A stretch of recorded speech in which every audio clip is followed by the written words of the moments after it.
Olá, bem-vindos de volta à nossa terceira aula. A gente já passou pelo universo da inteligência artificial, né? E depois mergulhamos de cabeça no machine learning. Vimos como é que as máquinas aprendem a fazer coisas usando dados. Então, agora a gente vai dar um passo adiante. Mas e quando os problemas ficam, sabe, muito mais complexos? E se a gente precisar de um aprendizado mais intuitivo, mais parecido com o cérebro humano? Como é que se ensina uma máquina a, sei lá, reconhecer um rosto no meio da multidão ou a pegar as sutilezas de uma conversa? Pois é aqui que a coisa começa a ficar boa de verdade. Então, na nossa conversa de hoje, vamos desvendar o tal do Deep Learning. Primeiro, qual a diferença dele para o Machine Learning que a gente já viu? Depois, o que é isso afinal? A gente vai dar uma olhada na anatomia de uma rede neural para sacar como ela pensa, ver uns exemplos bem práticos e, no final, entender como tudo isso já está mudando o mundo ao nosso redor. Beleza, então vamos começar. Para entender bem, o Deep Learning não é uma coisa completamente nova, separada do Machine Learning. Pensa nele mais como uma evolução. Mas por que esse salto aconteceu justo agora? Bom, foi tipo uma tempestade perfeita, sabe? A gente teve uma explosão de dados, o famoso Big Data, junto com processadores gráficos super potentes, as GPUs, e ainda por cima uma baita evolução nos algoritmos. Juntando tudo isso, de repente, foi possível resolver problemas que sinceramente pareciam coisa de filme de ficção científica. Olha só. A grande virada de chave é essa aqui. No machine learning mais tradicional, um humano precisa chegar e falar para o sistema o que ele tem que procurar. Por exemplo, para identificar um carro, alguém teria que programar, olha, procure por coisas com rodas, com janelas. Agora, com o Deep Learning, a história é outra. O sistema aprende essas características sozinho. Ele só precisa olhar milhares de fotos de carros e, por conta própria, ele começa a entender o que faz um carro ser um carro, sem ninguém precisar dar a dica. Certo. Vamos para a nossa segunda parte. Afinal, o que é Deep Learning? Para a gente visualizar bem onde ele se encaixa, pensa naquelas bonecas russas, uma dentro da outra. A boneca grandona, por fora, é a inteligência artificial, a ideia geral. Aí dentro dela tem o Machine Learning. E finalmente, lá no centro, a menorzinha e mais poderosa de todas, essa é o Deep Learning. Então, falando de um jeito mais técnico, o Deep Learning usa uma coisa chamada rede neural artificial, só que com muitas, mas muitas camadas. O nome profundo, Deep, vem exatamente daí, dessa profundidade de camadas. E o mais legal é que essa estrutura é toda inspirada em como os neurônios do nosso cérebro funcionam, sabe? Se conectando e passando informação para frente.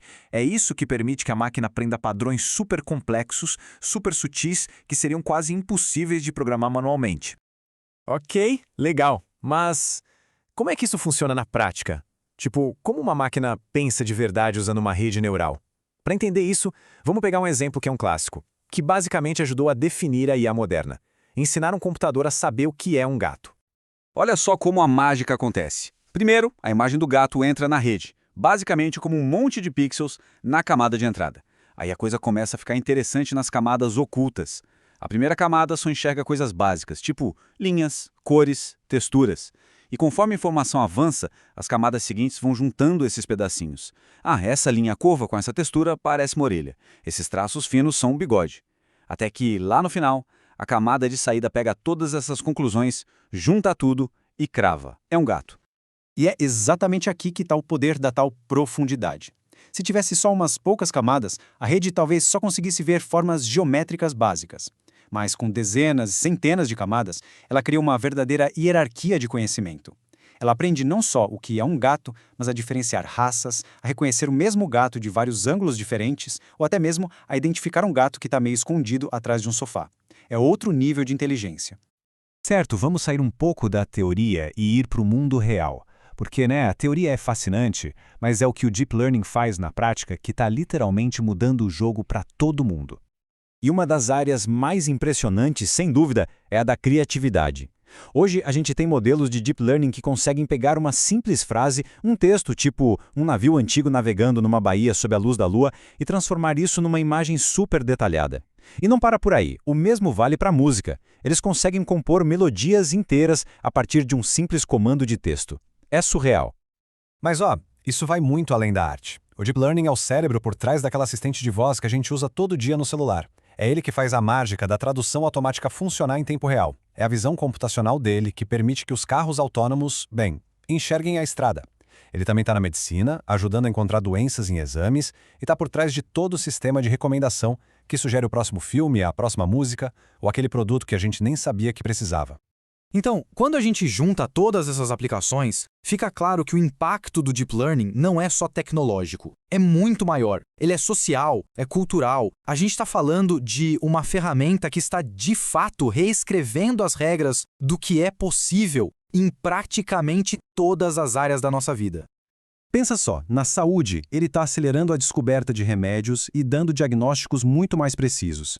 Na educação, está abrindo a porta para um aprendizado totalmente personalizado, para cada aluno. E na arte, e isso é importante, ele não está substituindo artistas, ele está dando novas ferramentas para eles, sabe? É como inventar um pincel novo, um instrumento musical que nunca existiu antes. O ponto principal aqui, então, é que o Deep Learning deixou de ser coisa de laboratório de pesquisa, sabe? Ele virou um motor de inovação no mundo real.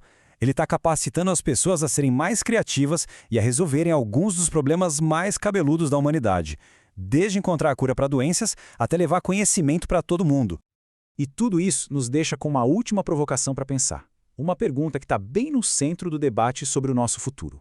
Quando uma inteligência artificial cria uma obra de arte, quem é o autor de verdade? É a máquina? É quem programou? Ou é a pessoa que deu a ideia inicial? Pois é. As linhas da autoria e da criatividade estão ficando meio borradas, né? Não tem resposta fácil para isso, mas uma coisa é certa. A resposta que a gente encontrar vai definir a próxima era da criação. Valeu por acompanhar a gente nessa análise.